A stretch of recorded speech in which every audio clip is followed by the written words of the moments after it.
उत्तर प्रदेशच्या प्रयागराजमध्ये आजपासून शाही स्नानानं कुंभमेळ्याची सुरुवात झाली। आजपासून सुरू झालेला कुंभमेळा 26 फेब्रुवारीपर्यंत चालणार आहे। तर 144 वर्षांनी येणाऱ्या दुर्मिळ ग्रहस्थितीमुळे यंदाच्या कुंभमेळ्याला विशेष महत्त्व प्राप्त झालं आहे।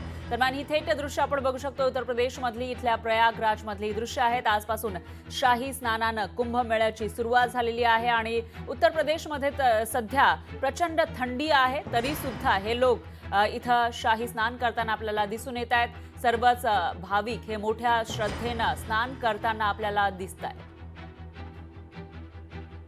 तर कुंभमेळ्याची सुरुवात आजपासून झालेली आहे आणि हा कुंभमेळा 26 फेब्रुवारीपर्यंत चालणार आहे। त्यामुळे या ठिकाणी साधू संत महंत यांची मांदियाळी पाहायला मिळेल। त्याचबरोबर जे भाविक भक्त आहेत तेही मोठ्या संख्येने या कुंभमेळ्याला हजेरी लावत असतात। तर परदेशी नागरिक सुद्धा या ठिकाणी येणार असल्याची माहिती समोर आलेली होती। दरम्यान 40 लाखांच्या जवळपास भाविक या ठिकाणी येऊ शकतील असा अंदाज वर्तवण्यात आला होता।